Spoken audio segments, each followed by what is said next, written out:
Bản dịch. Câu chuyện về lụa. Lịch sử của loại vải xa xỉ nhất thế giới, từ Trung Hoa cổ đại đến ngày nay. Lụa là loại vải mịn màng, ống ả được tạo ra từ kén tằm, lớp vỏ mềm bao bọc ấu trùng tằm dâu. Theo truyền thuyết, Lây Chu, vợ của Hoàng đế Hiên Viên, Hoàng đế Vàng, người trị vì Trung Hoa khoảng năm 3000 trước công nguyên, chính là người phát hiện ra tằm. Một câu chuyện kể rằng, trong khi dạo chơi trong vườn, bà phát hiện tằm phá hoại những cây dâu tằm. Bà nhặt vài cái kén rồi ngồi nghỉ, uống trà. Tình cờ, một chiếc kén rơi vào tách trà nóng, và khi ngâm trong nước, sợi tơ mảnh bắt đầu bung ra. Lây Chu tò mò cuốn sợi tơ quanh ngón tay, nhận ra rằng nó có thể xe thành sợi dài. Sau đó, bà thuyết phục nhà vua cho phép bà nuôi tằm trong vườn dâu, đồng thời phát minh ra guồng quay tơ để rút sợi từ kén thành sợi đơn bền chắc, có thể dệt thành vải. Dù chưa thể xác minh tính xác thực của truyền thuyết này, ngành nuôi tằm lấy tơ ở Trung Quốc được chứng minh đã tồn tại hàng thiên niên kỷ. Ban đầu, nuôi tằm là công việc dành riêng cho phụ nữ, họ đảm nhận tất cả các khâu từ nuôi, thu hoạch đến dệt. Lụa nhanh chóng trở thành biểu tượng của quyền quý, chỉ có hoàng gia mới được mặc lụa. Dần dần, quy định được nới lỏng, đến thời nhà Thanh, 1644-1911, ngay cả nông dân cũng có quyền mặc lụa. Vào thời nhà Hán, 206 trước công nguyên đến 220 sau công nguyên, lụa quý đến mức được dùng làm tiền tệ, quan lại nhận lương bằng lụa, nông dân nộp thuế bằng lúa và lụa. Hoàng đế còn dùng lụa làm quà ngoại giao. Lụa được sử dụng để làm dây câu, dây cung, nhạc cụ và cả giấy viết.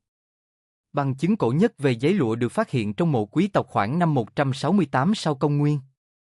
Chính sự quý hiếm của lụa đã tạo nên con đường thương mại huyền thoại, con đường tơ lụa, siêu rau, nối liền phương Đông và phương Tây. Lụa được mang sang Tây Á và châu Âu, đổi lấy vàng, bạc và len. Con đường dài hơn 6.000 km, khởi nguồn từ Trung Hoa, vượt vạn lý trường thành, dãy Pami, Afghanistan, tiến tới Trung Đông và Địa Trung Hải, với trung tâm buôn bán lớn ở Damascus. Từ đó, hàng hóa được vận chuyển đi khắp châu Âu. Rất ít thương nhân đi hết chặng đường, phần lớn giao dịch qua tay nhiều tầng trung gian. Vì tằm dâu là loài bản địa của Trung Quốc, nên suốt hàng trăm năm, Trung Hoa là nhà sản xuất lụa duy nhất thế giới. Bí mật dệt lụa dần lan ra ngoài nhờ đế quốc Byzantine, Đông La Mã, đế chế cai trị Địa Trung Hải, Bắc Phi và Trung Đông, từ năm 330 đến năm 1453 sau công nguyên.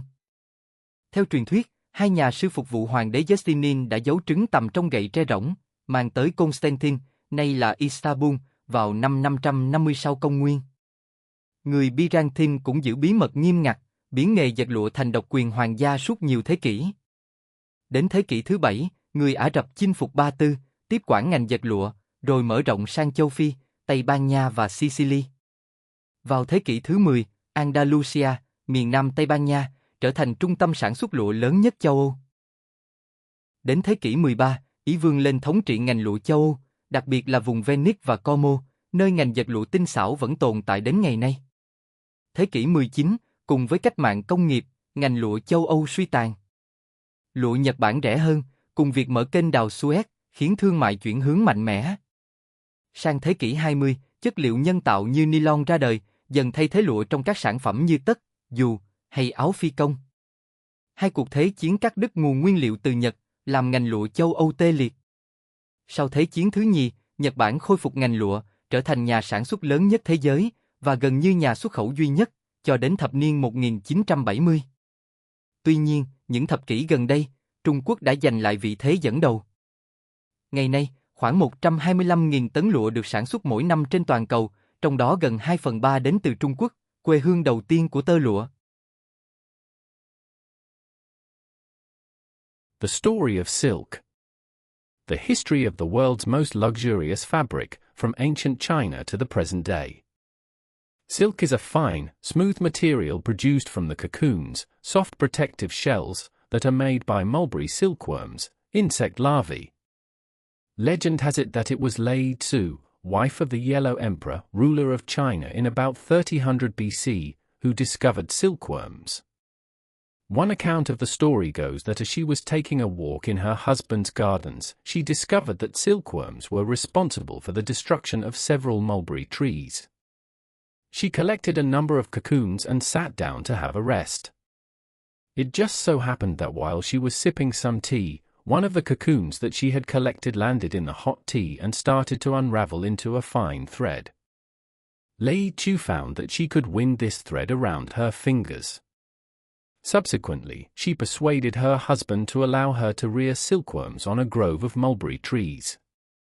She also devised a special reel to draw the fibers from the cocoon into a single thread so that they would be strong enough to be woven into fabric. While it is unknown just how much of this is true, it is certainly known that silk cultivation has existed in China for several millennia. Originally, silkworm farming was solely restricted to women, and it was they who were responsible for the growing, harvesting, and weaving. Silk quickly grew into a symbol of status, and originally, only royalty were entitled to have clothes made of silk. The rules were gradually relaxed over the years until finally during the Qing dynasty, 1644 to 1911 AD, even peasants, the lowest caste, were also entitled to wear silk. Sometime during the Han dynasty, 206 BC, 220 AD, silk was so prized that it was also used as a unit of currency. Government officials were paid their salary in silk, and farmers paid their taxes in grain and silk. Silk was also used as diplomatic gifts by the emperor. Fishing lines, bowstrings, musical instruments, and paper were all made using silk. The earliest indication of silk paper being used was discovered in the tomb of a noble who is estimated to have died around 168 AD. Demand for this exotic fabric eventually created the lucrative trade route now known as the Silk Road, taking silk westward and bringing gold, silver, and wool to the east. It was named the Silk Road after its most precious commodity, which was considered to be worth more than gold. The Silk Road stretched over 6,000 kilometers from eastern China to the Mediterranean Sea, following the Great Wall of China, climbing the Pamir mountain range, crossing modern-day Afghanistan and going on to the Middle East, with a major trading market in Damascus. From there, the merchandise was shipped across the Mediterranean Sea. Few merchants traveled the entire route, goods were handled mostly by a series of middlemen. With the mulberry silkworm being native to China, the country was the world's sole producer of silk for many hundreds of years. The secret of silk making eventually reached the rest of the world via the Byzantine Empire, which ruled over the Mediterranean region of southern Europe, North Africa, and the Middle East during the period 330 to 1453 AD. According to another legend, monks working for the Byzantine Emperor Justinian smuggled silkworm eggs to Constantinople, Istanbul in modern-day Turkey, in 550 AD, concealed inside hollow bamboo walking canes. The Byzantines were as secretive as the Chinese, however, and for many centuries the weaving and trading of silk fabric was a strict imperial monopoly. Then in the 7th century, the Arabs conquered Persia, capturing their magnificent silks in the process. Silk production thus spread through Africa, Sicily, and Spain as the Arabs swept through these lands. Andalusia in southern Spain was Europe's main silk-producing center in the 10th century. By the 13th century, however, Italy had become Europe's leader in silk production and export. Venetian merchants traded extensively in silk and encouraged silk growers to settle in Italy. Even now, silk processed in the province of Como in northern Italy enjoys an esteemed reputation. The 19th century and industrialization saw the downfall of the European silk industry. Cheaper Japanese silk, trade in which was greatly facilitated by the opening of the Suez Canal, was one of the many factors driving the trend. Then in the 20th century, new man-made fibers, such as nylon, started to be used in what had traditionally been silk products, such as stockings and parachutes. The two world wars, which interrupted the supply of raw material from Japan, also stifled the European silk industry.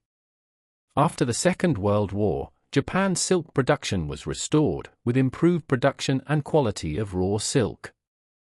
Japan was to remain the world's biggest producer of raw silk, and practically the only major exporter of raw silk, until the 1970s. However, in more recent decades, China has gradually recaptured its position as the world's biggest producer and exporter of raw silk and silk yarn. Today, around 125,000 metric tons of silk are produced in the world, and almost two-thirds of that production takes place in China.